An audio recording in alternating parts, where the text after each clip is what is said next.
Hello everyone, it's me Rishi Tapun and welcome to my mini vlog. आज चाहिँ म एकदमै ढिलो उठेको थिएँ किनभने आज चाहिँ ईदको छुट्टी थियो साथीहरू। अनि म चाहिँ उठ्न बित्तिकै ज्याउलाएर त्यसो म घाम ताप्न गएँ किचन अनि त्यसपछि मैले आफ्नो मुख धोएँ। अनि मुख धोएर चाहिँ मैले मुखलाई मजाले सुकाएँ। अनि त्यसपछि चाहिँ मैले आफ्नो कपाल कोरेँ। अनि मैले चाहिँ मोइस्चराइजर लगाएँ। अनि त्यसपछि चाहिँ मेरो रुमहरू पनि मिसी थियो, त्यही भएर मैले रुम सफा गर्नतर्फ लागेँ। अनि त्यसपछि चाहिँ मैले नोटहरू बनाउनु थियो, सो छुट्टीको नोटहरू चाहिँ गरिरहेको थिएँ। अनि नोट सकेपछि चाहिँ मैले कलेजको ड्रेसहरू पट्टाएँ अनि फेरि रुम सफा गर्नतर्फ लागेँ।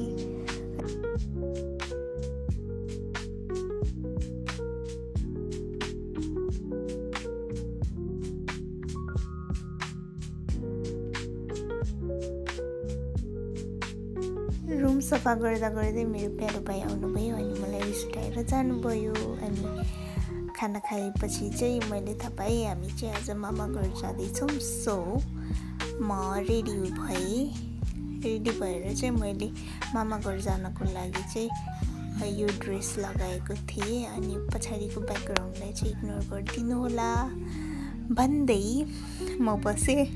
अनि त्यसपछि मैले आफ्नो सनस्क्रिमहरू लगाएँ अनि भाइले पनि मलाई जोइन गर्नुभयो। अनि त्यसपछि चाहिँ हामी मजाले के गर्दै थियौँ।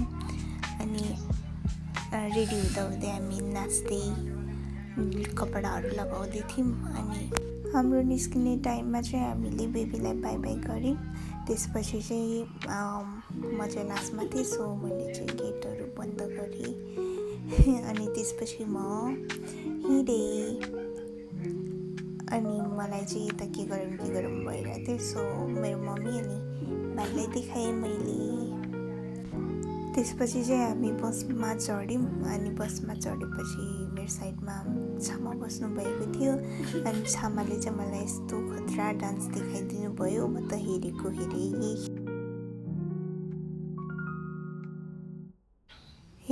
भएको थिएँ। अनि अगाडिबाट पनि मान्छेहरूले हेरेर हामी चाहिँ हाँस्यौँ। अनि हामी चाहिँ लेक साइड जाने कुरा भयो। अनि त्यसपछि हामी लेक साइड पनि पुग्यौँ। अनि डुङ्गा चढ्ने कुरा पनि भयो। त्यसपछि चाहिँ हामी डुङ्गा चढ्नको लागि डुङ्गा भएको ठाउँमा जाँदै थियौँ। अनि त्यो बेला चाहिँ मलाई एकदमै झ्याउ लागेको थियो। तर उता गएपछि चाहिँ हामीले टिकटहरू काट्यौँ। अनि बजु चाहिँ यहाँ किन हाँस्नुभएको छ भने मान्छेभन्दा ज्याकेट ठुलो भएर हाँसिराख्नु भएको छ। अनि फाइनली ज्याकेटहरू लगाएर चाहिँ हामी मन्दिरतर्फ लाग्यौँ। अनि यता चाहिँ पालै चढ्दै हुनुहुन्छ। हाम्रो ढुङ्गा चाहिँ मन्दिरसम्ममा चाहिँ बुक गरेको थियौँ। सो हामी चाहिँ मन्दिरमै ग्राउन्ड मात्रै लगायौँ। अनि बाहिरतिर फोटोहरू खिच्यौँ किनभने हामी मन्दिरमा पूजा गर्ने थिएन, किनकि हामीले नुन खाइसकेको थियौँ। अनि बाटोमा चाहिँ हामीले यो आन्दोलनलाई बितायौँ, दर्पण लागेको थियो।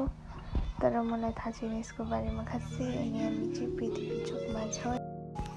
हामीले चाहिँ फुलबारीको बस नपाएर टुटुङ्गाको बसमा आयौँ। अनि मामा घर फुलबारी पनि आयौँ। अनि त्यसपछि चाहिँ म यो फुलबारीमा 10-11 वर्षपछि म सानो हुँदा मात्रै एकचोटि आएको थिएँ। त्यहाँबाट आएको पनि थिएन। अनि कुनै प्लेसहरू चाहिँ मलाई राम्रोसँग याद थियो। अनि भाइको पछाडि देख्नु भएको थियो पिपलको रुखमा म पिङ पनि खेलेको थिएँ। त्यसपछि फाइनली हामी चाहिँ मामाको घरमा आइपुग्यौँ साथीहरू। हामी घरभित्र छिर्यौँ। अनि त्यसपछि चाहिँ म फ्रेस भएर सबैलाई देखाउन लागेँ। यता चाहिँ भाइहरू धेरै पछि भेटेर खेल्दैछन्। हामीले चाहिँ खाना खायौँ। अब हामी सुत्छौँ। Thank you so much for watching this video. Don't forget to like, comment, share and subscribe. Bye bye guys.